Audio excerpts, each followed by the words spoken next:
नमस्कार, दिन भर के देश और बिहार की राजनीति हलचल में आपका स्वागत है। मैं हूं आपके साथ शाहीन। आज बुलेटिन में बात होगी झारखंड विधानसभा चुनाव और महाराष्ट्र विधानसभा चुनाव की तारीखों के ऐलान की।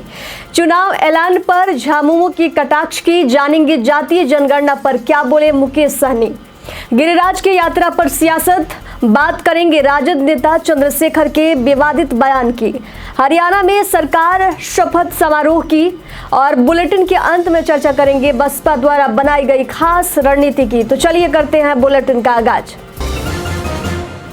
झारखंड विधानसभा चुनाव की तारीख का चुनाव आयोग ने ऐलान कर दिया है। झारखंड में 2 चरण में चुनाव होंगे। 13 नवंबर को पहली फेज, दूसरी फेज की वोटिंग जो है 20 नवंबर को होगी। चुनाव की तारीखों की घोषणा के साथ ही राज्य में आदर्श आचार संहिता लागू हो गई है। 23 नवंबर को काउंटिंग होगी। इधर महाराष्ट्र में भी चुनावी तारीखों का ऐलान हो गया है। पूरे राज्य में 1 चरण में ही वोटिंग होगा। राज्य में 20 नवंबर को वोट डाले जाएंगे। वही 23 नवंबर को वोटों की गिनती होगी। मतगणना का दिन बुधवार तय किया गया है। इधर झारखंड विधानसभा चुनाव की तारीखों के ऐलान पर झारखंड मुक्ति मोर्चा ने बीजेपी पर कटाक्ष किया है। सोशल मीडिया प्लेटफॉर्म एक्स पर एक पोस्ट शेयर किया। झामुमो ने कहा कि बीजेपी के चुनाव प्रभारी ने उन्हें पहले ही बता दिया था कि आज चुनाव की तारीखों का ऐलान होगा। झामुमो ने आगे लिखा कि बीजेपी ने अपने सभी प्रमुख कार्यकर्ताओं को सक्रिय कर रखा है और किसी को भी काम से मुक्त नहीं किया गया है।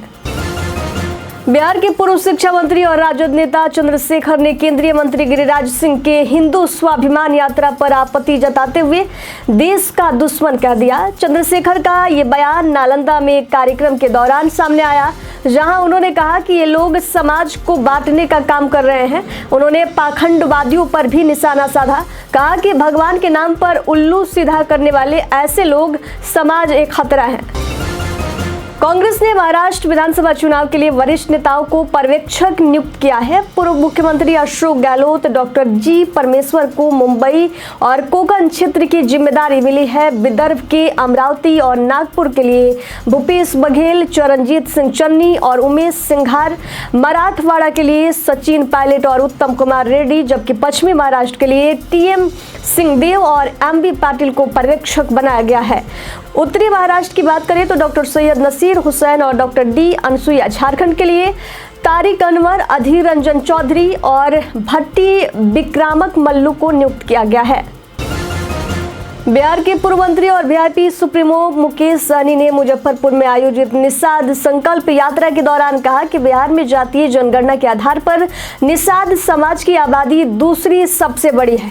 उन्होंने निषाद समुदाय को अपनी ताकत पहचानने और राज्य में अपनी सरकार बनाने का आह्वान किया।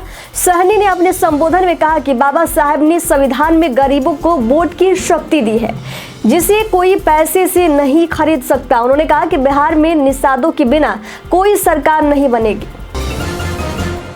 इधर गिरिराज की यात्रा पर सियासत छिड़ गया है। केंद्रीय कपड़ा मंत्री गिरिराज सिंह 18 अक्टूबर से अपनी हिंदू स्वाभिमान यात्रा की शुरुआत करने जा रहे हैं, जिससे बिहार की सियासत में हलचल मच गई है।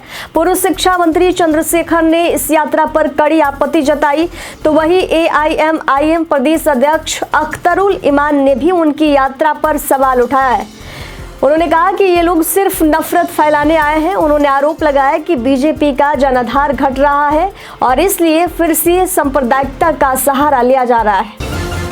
मुख्यमंत्री नायब सिंह सैनी के नेतृत्व में नई सरकार का शपथ ग्रहण समारोह 17 अक्टूबर को आयोजित होगा। इस बार सरकार में 4 महिला मंत्रियों के शामिल होने की उम्मीद जताई जा रही है। बता दें कि 2024 के विधानसभा चुनाव में 13 महिला विधायकों का चयन हुआ है, जिनमें से 5 बीजेपी की है। खास बात यह है कि हिसार से निर्दलीय विधायक सावित्री जिंदल ने भी बीजेपी को समर्थन दिया है। विधायक आरती राव, तोशाम से विधायक श्रुति चौधरी, राई से विधायक कृष्णा गहलोत कैबिनेट में शामिल होने की दौड़ में सबसे आगे है। चुनाव आयोग ने महाराष्ट्र और झारखंड विधानसभा चुनाव की तारीखों का ऐलान कर दिया है। इसी बीच आरजेडी के प्रवक्ता मृत्युंजय तिवारी ने एक बयान में कहा कि झारखंड में उनकी पार्टी का वोट बैंक मजबूत है और आरजेडी महागठबंधन का एक महत्वपूर्ण घटक दल है। उन्होंने ये भी बताया कि सीटों का बंटवारा महागठबंधन के दलों के बीच आपसी बातचीत से तय होगा। उन्होंने कहा कि हम बीजेपी को हराने के लिए चुनाव लड़ेंगे। मुख्यमंत्री एकनाथ शिंदे ने एक चुनावी रैली में महाविकास अघाड़ी पर तीखा हमला बोला। सीएम शिंदे ने कहा कि मुझे भी हल्के में लिया था, दाढ़ी को हल्के में मत लेना। शिंदे ने यह भी कहा कि दाढ़ी ने आपकी महाविकास अघाड़ी को गड्ढे में डालने का काम किया है। उन्होंने आगे कहा कि ऐसा करने के लिए हिम्मत लगती है, डेयरिंग लगती है और जिगर भी लगता है। डिप्टी सीएम विजय कुमार सिन्हा ने बिहार में पुलों के गिरने पर एक इंटरव्यू में कहा कि पथ निर्माण विभाग के तहत केवल एक अगुवानी पुल गिरा है, जबकि अन्य पुल ग्रामीण कार्य विभाग या जिला परिषद द्वारा बनवाए गए थे। उन्होंने कहा कि जब तेजस्वी यादव पथ निर्माण में मंत्री थे तब जो पुल गिरे वे उनकी जिम्मेदारी में थे। बताया कि हमारी सरकार ने 10,000 से ज्यादा पुलों का सर्वे कराया, जिसमें लगभग 400 पुल ऐसे थे जिनकी आयु समाप्त हो चुकी है। सभी पुलों पर सुरक्षा बोर्ड लगाने के निर्देश दिए गए हैं ताकि जनता को सचेत किया जा सके। नेता प्रतिपक्ष तेजस्वी यादव बुधवार से अपने कार्यकर्ता दर्शन सह संवाद कार्यक्रम के दूसरे चरण की शुरुआत करने जा रहे हैं। ये यात्रा 16 अक्टूबर से 26 अक्टूबर तक चलेगी और इस दौरान वे 12 जिलों के 54 विधानसभा क्षेत्रों के कार्यकर्ताओं से सीधे संवाद करेंगे। तेजस्वी के इस कार्यक्रम पर जेडीयू प्रवक्ता नीरज कुमार ने निशाना साधा और कहा कि वे राजनीतिक जमींदार हैं, अपने कार्यकर्ताओं से मिलने में असमर्थ हैं, इसलिए वे बांका जा रहे हैं। उन्हें वहां ओढ़नी डैम में नाव चलाने का आनंद जरूर लेना चाहिए। प्रशांत किशोर बुधवार को बिहार की 4 विधानसभा सीटों पर अपने उम्मीदवारों की घोषणा करेंगे। ये सीटें हैं इमामगंज, रामगढ़, बेलागंज और तरारी, जिन पर उपचुनाव होने हैं। जैसा कि आप जानते हैं कि इन सीटों के वर्तमान विधायक अब सांसद बन चुके हैं, जिससे ये सीटें खाली हो गई हैं। प्रशांत किशोर की पार्टी इस चुनाव में अपनी मजबूती को साबित करने की कोशिश कर रही है। झारखंड विधानसभा चुनाव को लेकर जेडीयू और बीजेपी के बीच सीटों पर सहमति नहीं बन पाई है। मुख्यमंत्री नीतीश कुमार ने आज 15 अक्टूबर को एक बैठक बुलाई, जिसमें जेडीयू के झारखंड प्रभारी अशोक चौधरी भी शामिल हुए। बैठक के बाद मीडिया से बातचीत करते हुए अशोक चौधरी ने बताया कि सीटों के बंटवारे को लेकर बीजेपी से बातचीत अभी भी जारी है।